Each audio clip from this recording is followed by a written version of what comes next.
तो सबसे पहले सॉल्व करने के लिए हम लोग क्या बताए हैं कि सर LHL RHL और हाँ डिसकंटिन्यूअस का सर आपने 3 रूल बताया है। क्या बताया सर? सबसे पहले फंक्शन ऑफ x अगर एग्जिस्ट ना करे, दूसरा आपने बताया सर कि LHL या फिर RHL ये दोनों में से कोई भी एग्जिस्ट ना करे, तीसरा आपने बताया है कि LHL is not equal to RHL। बच्चों अगर इन तीनों में से कोई भी एक एनी वन भी अगर हो गया ना हमारा, तो ये फंक्शन क्या हो जाएगा? डिसकंटिन्यूअस हो जाएगा, यानी डिसकंटिन्यूटी पॉइंट मुझे मिल जाएगा। आइए बनाते हैं इसको, देखते हैं ध्यान से। सबसे पहले हम लिखते हैं at x is equal to 1 पे है, तो LHL निकालते हैं हम लोग। LHL क्या होगा देखिएगा, limit x tends to 1 minus, अब देखिएगा 1 से छोटा, तो सर ये 1 से तो बड़ा है, ऊपर वाला फंक्शन देखिए x प्लस 1 जो है वो 1 से बड़ा है, 1 से छोटा वाला फंक्शन हमारा है x स्क्वायर प्लस 1, क्योंकि देखिए x जो है छोटा है 1 से, और 1 से छोटा वाला फंक्शन कौन है? x square plus 1। आइए इस पे हम इसका लिमिटिंग वैल्यू रखते हैं, तो 1 का स्क्वायर प्लस 1 दैट इज आपका आ गया 2। डन है। अब निकालते हैं RHL। RHL निकालते हैं तो क्या है, limit x tends to 1 plus पे हम लोग देखते हैं, तो 1 प्लस पे 1 से बड़ा कौन सा फंक्शन है बाबू? x plus 1। आइए इसका हम लिमिटिंग वैल्यू रखते हैं, तो 1 प्लस 1 दैट इज आपका आ गया 2। सर LHL भी निकल गया, RHL भी निकल गया, यानी ये दोनों तो सर पक्का है कि हमारा अब होने वाला नहीं है। अब तीसरे से ही उम्मीद है, अगर ये हो गया तो हो गया। तो आइए फंक्शन ऑफ 1 पे भी हम लोग निकाल देते हैं। फंक्शन ऑफ 1 पे कौन सा वैल्यू? x प्लस 1 है सर, तो x plus 1 that is 1 plus 1 हमारा क्या आ गया? हमारा 2। तो सर यहां पे तो LHL is equal to RHL is equal to f of 1 कितना हमारा आ गया है? 2। That is, this function is continuous. This function is continuous at x is equal to 1. लिखेंगे hence here is no any point of discontinuity. यहां पे कोई भी point आपको नहीं मिला। तो ये क्वेश्चन मैं इसलिए बताया बच्चों, ताकि हो सकता है कभी कभी आपको डिसकंटिन्यूटी वाला भी पूछ ले। तो सर यहाँ पे ना तो ये LHL भी निकल गया, RHL भी निकल गया, दोनों इक्वल भी हो गया, f ऑफ x यानी तीनों में से कोई नहीं हुआ। हम क्या बोले, तीनों में से कोई भी अगर एक हो जाता है तो आपका वो क्या हो जाएगा? डिसकंटिन्यूअस हो जाएगा। तो इसको हम मिटाने जा रहे हैं। इसको कॉपी पे कहीं छत पे दैट मींस से कॉपी के साइड में ऊपर में लिखना है, तो जल्दी से इसको नोट कर लो, ये वीडियो पॉज करके आप नोट कर लो, ठीक है? आगे बढ़ते हैं। आइए देखते हैं यहाँ दूसरा क्वेश्चन आपका है। अब ये दूसरा क्वेश्चन में क्या है देखते हैं ध्यान से। हाँ, जगह बचा हुआ है इसलिए मैं जगह का उपयोग करना चाह रहा हूं, और आपको जो लग रहा है उपयोग नहीं, मैं आपके लिए ही यहाँ पर ठीक से वो सारी बातें लिख दे रहा हूं। पहला क्या था सर? पहला था कि फंक्शन ऑफ ए जो होगा वो एग्जिस्ट नहीं करेगा। दूसरा था सर LHL और RHL जो होगा वो क्या होगा सर? एग्जिस्ट नहीं करेगा। तीसरा था आपका सर कि LHL और RHL बराबर नहीं होगा। अगर एनी वन कोई एक भी हो गया तब आपका ये फंक्शन क्या हो जाएगा? डिसकंटिन्यूअस हो जाएगा, ठीक है? आइए तो इसमें हम लोग अब बनाते हैं इस क्वेश्चन को। तो सबसे पहले at x is equal to 2 पे है सर, तो at x is equal to 2 पे हम LHL निकालते हैं। LHL देखिए हम निकालने जा रहे हैं, limit x tends to 2 minus पे, देखिए 2 माइनस पे देखिएगा 2 से छोटा वाला फंक्शन कौन सा है? तो सर 2 से छोटा वाला फंक्शन है 2, यानी ये है 2 माइनस के लिए और ये है 2 प्लस के लिए। आइए 2 माइनस 2x प्लस 3 है। जब हम लिमिटिंग वैल्यू रखने जा रहे हैं तो 2 into 2x plus 3, 2 into 2 minus 3 that is 4 minus 3 आपका आ गया यहाँ पे 1। चलिए ये तो सही हो गया सर, मतलब LHL तो एग्जिस्ट कर गया सर, ठीक है? तो ये वाला पॉइंट तो मेरा पूरा हो गया, सॉरी नहीं हुआ, क्यों? क्योंकि हमारा ये वाला पॉइंट कट गया। अब डिसकंटिन्यूटी के लिए 2 ही बच रहा है, तो f ऑफ a एग्जिस्ट ना करे या LHL RHL के बराबर ना हो। आइए RHL हम लोग निकालते हैं। आरएचएल जब निकाल लेंगे तो limit x tends to 2 plus पे अगर हम जाते हैं तो यहाँ पे हमारा फंक्शन वैल्यू है 2x माइनस 3। देखिए लिमिटिंग वैल्यू हम रख रहे हैं तो 2 into 2 minus 3 that is 2 to the 4, 4 minus 3 अगर हम करने जाते हैं तो हमारा क्या आता है 1। एक सेकेंड यहाँ पे 2x प्लस 3 था ना, तो ये क्या हो जाएगा 4 प्लस 3 क्या हो जाएगा 7 हो जाएगा। यहाँ पे क्या है देखिए LHL निकल के आया 7, RHL निकल के आया 1, तो हम f ऑफ a की ओर जाएंगे ही नहीं। क्यों? क्योंकि हमारा तीसरा पूरा हो गया। Sir here LHL is not equal to RHL, so f of x is discontinuous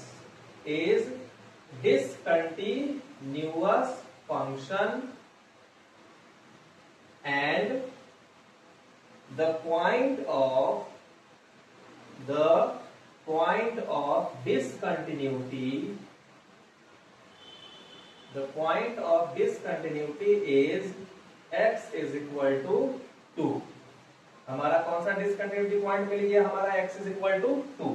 तो आई होप कि आपको ये दोनों क्वेश्चंस अच्छे से समझ में आया होगा। एक बार इसका स्क्रीनशॉट लीजिए, ये डिसकंटिन्यूटी का बहुत ही इंपॉर्टेंट है। मैं चाहता तो इसका अलग वीडियो बना सकता, लेकिन आपका टाइम मैं वेस्ट नहीं करना चाहता हूँ। जल्द से जल्द मैं कैलकुलस खत्म करने की ओर आगे बढ़ रहा हूँ। धीरे धीरे स्टेप्स बाय स्टेप्स बढ़ चुका हूँ बच्चों। कंटिन्यूअस समाप्ति पे है, लिमिट ऑलरेडी पढ़ा दिया है। डिफरेंशिएबिलिटी का एक बहुत ही शानदार लेक्चर तैयार होने जा रहा है, वो भी आप तक जल्द ही पहुंच जाएगा। ठीक है, आप इसका स्क्रीनशॉट लीजिए। फिर एक क्वेश्चन और मैं बताऊंगा कि वो क्वेश्चन कैसा है, सुनिएगा। कि अगर कोई फंक्शन पहले से कॉन्टिन्यूअस है, तो उसमें किसी k की वैल्यू, किसी a की वैल्यू, मतलब कोई कांस्टेंट की वैल्यू निकालनी रहेगी। तो उसके बारे में हम लोग पढ़ेंगे। इसका स्क्रीनशॉट लीजिए, उसके बाद में अगले स्लाइड में बढ़ते हैं।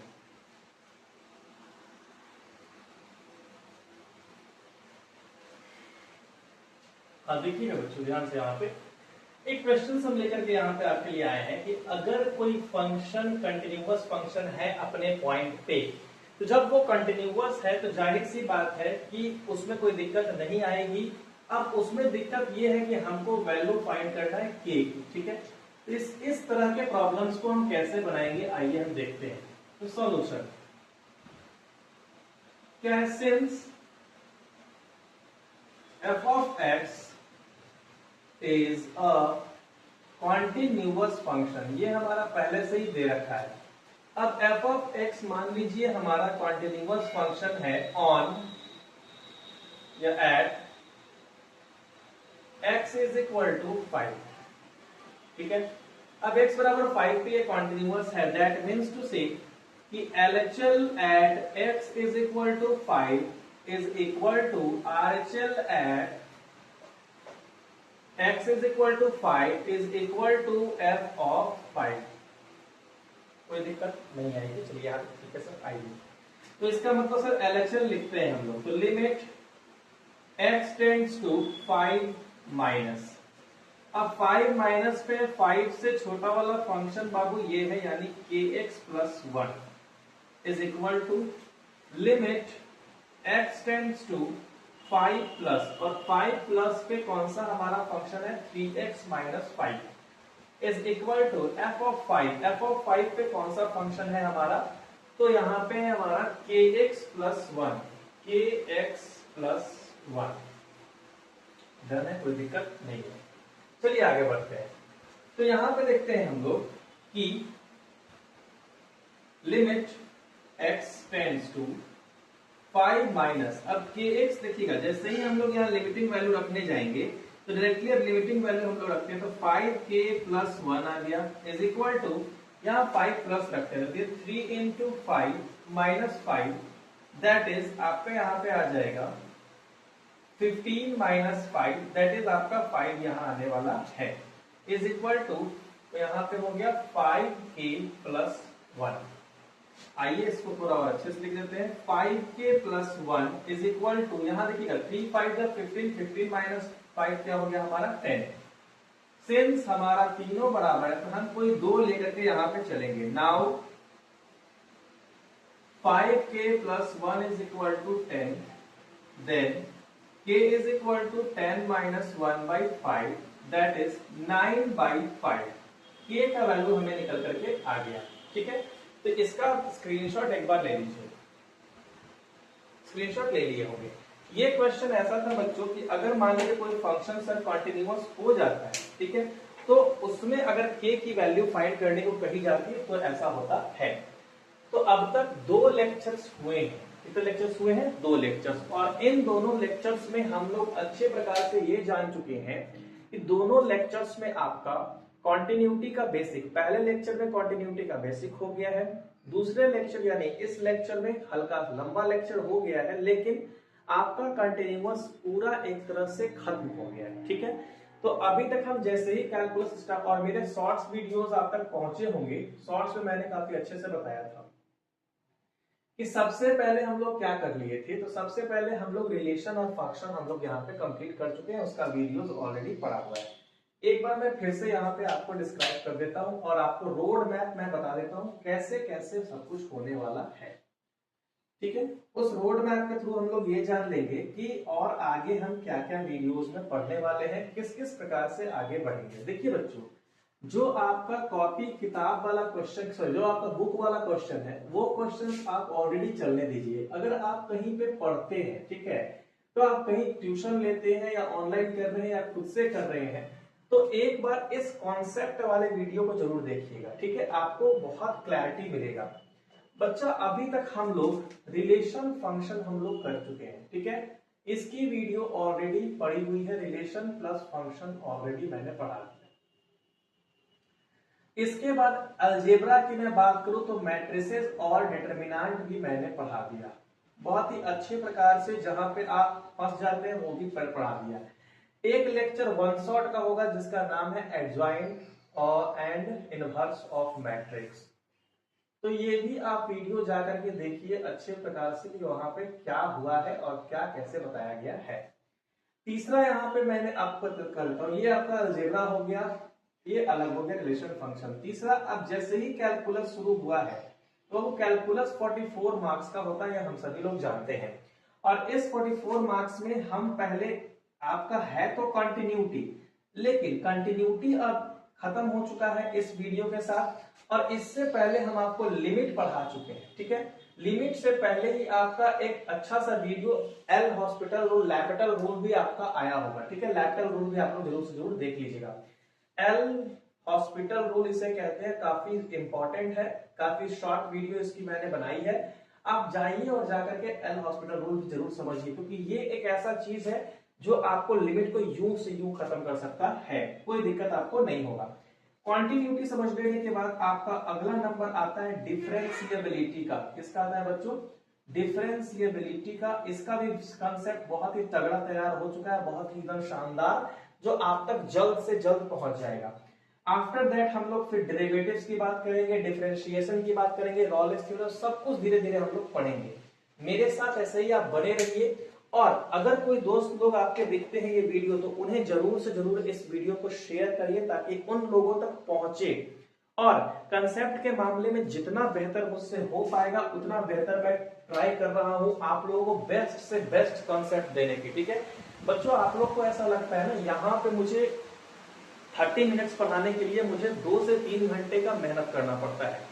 मेहनत इन द सेंस कि आपके लिए नोट्स बनाना पड़ता है, उसको एनालाइज करना पड़ता है, कहीं कुछ गलती ना हो जाए, ये सारी बातों को ध्यान में रखते हुए मैं वीडियो बनाता हूँ। ठीक है, तो अभी तक तो सब कुछ खत्म हुए अच्छे से जा रहा है। आई होप कि आपको आगे अच्छे अच्छे और वीडियोस मिले, तो kindly like, share and subscribe my channel. Thank you very much.